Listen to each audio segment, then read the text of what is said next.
Hey everyone, and welcome back to Jurassic World Evolution 2. Today, the first speed build with the brand new update 1.1 and the new early Cretaceous pack DLC. Now, today's build is going to focus on 3 of the 4 new animals that we get with this pack, and this being the 2 herbivores and the 1 flying reptile, which I totally can't pronounce the name of, but we do have the Minmi and the Wahuasaurus or something like that, you know. I have no idea how to pronounce that flying reptile whatsoever. Obviously, we are not going to focus on the Kronosaurus quite yet. We are going to build another lagoon build in the next coming days, which is going to focus on that one. But until then, you have to deal with this build in particular.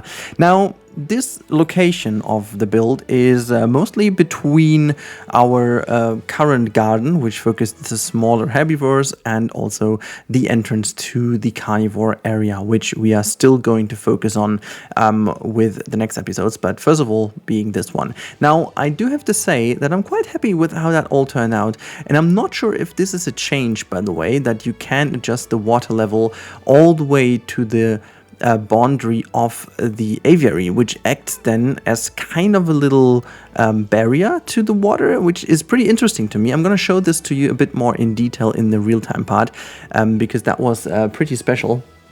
And I gotta say that this is kind of nice to see that they implemented something like that. So one thing I wanted to do is really to specifically focus on these sidelines here, because the sidelines are, as you know, very important. If you're watching my Planet Zoo stuff, you know that we like to focus on sidelines a lot. Now, the main idea I had is to have this aviary raised a little bit above the ground here to make it also visible from the lagoon section of this park. And again, I'm really hoping that in the future we might get access to these middle parts of the map in one way or another. I have no idea how exactly you should do that, but maybe they find a way to, give this to us. But for the moment being, I'm just really trying my best to incorporate all these areas in a way that it makes sense somehow. And we're going to have this garden over here, as you will be able to see in a couple of seconds, with a couple of very nice viewing spots here for the guest, and then the rest is going to do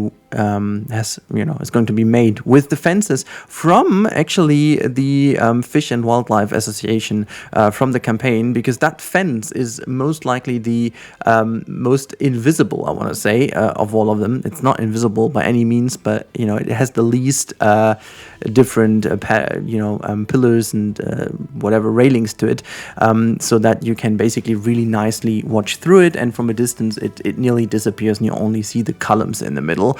But that's just like a visual thing, because I think still the guest can't look through it, because that's just how the game works. You need dedicated viewing areas to provide the coverage. It's kind of weird to me, by the way. This is a topic I wanted to talk about for a while.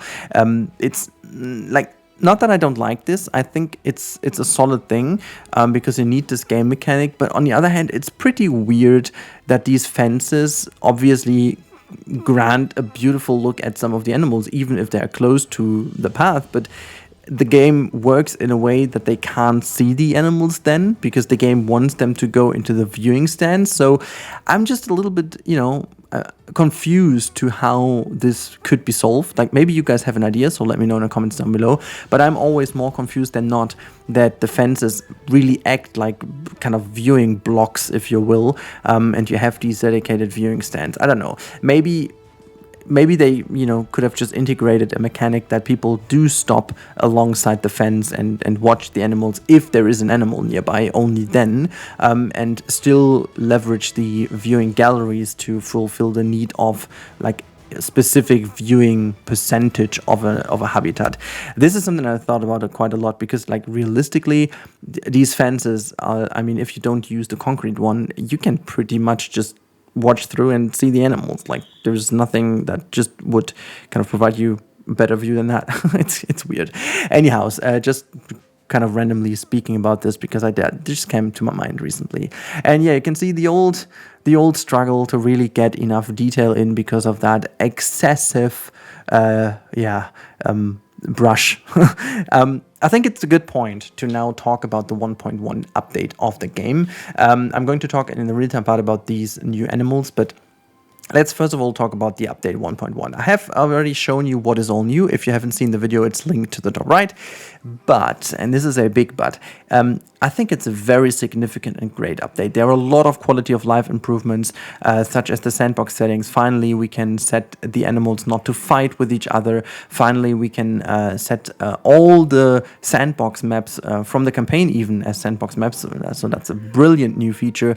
Then also something I already took advantage of in this build, we have the ability now to have randomized patterns and skin variants while incubating the dinosaurs, which is a big help in order to have a bit more variation in your habitat if you don't want a specific one, and you can still have a specific one, and you can even mix and match if you want to have a randomized skin but then a specific pattern, or vice versa, which is very solid. And a lot of other quick little changes, such as the UI is behaving a lot more stable now, scrolling and stuff is a lot more reliable, so that you actually stay where you were in the menu other than always scrolling down, which is a lot of it's actually something I spoke about quite a bit in my video. So big props to Frontier for fixing that, and also some other little things that they fixed. So a very decent one.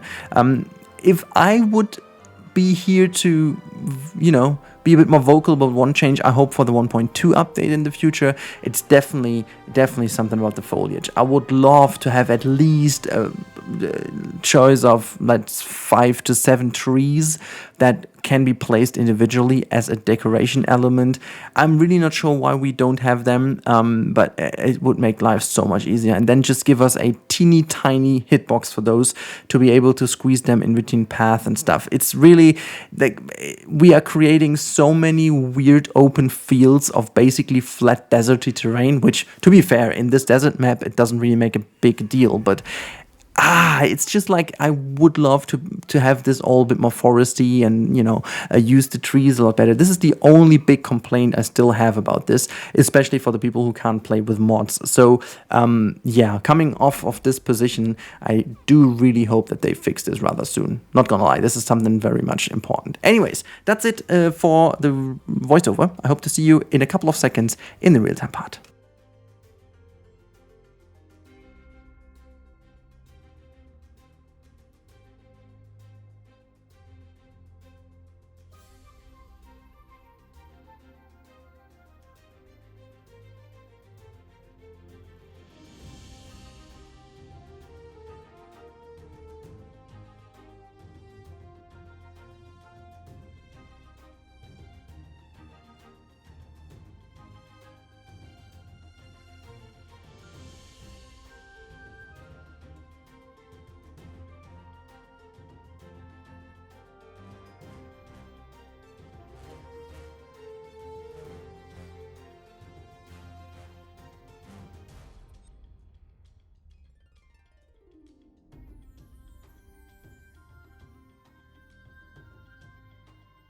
So there we go. This is the real-time part as promised, and we're gonna keep it rather short today because there's really not that much to show off.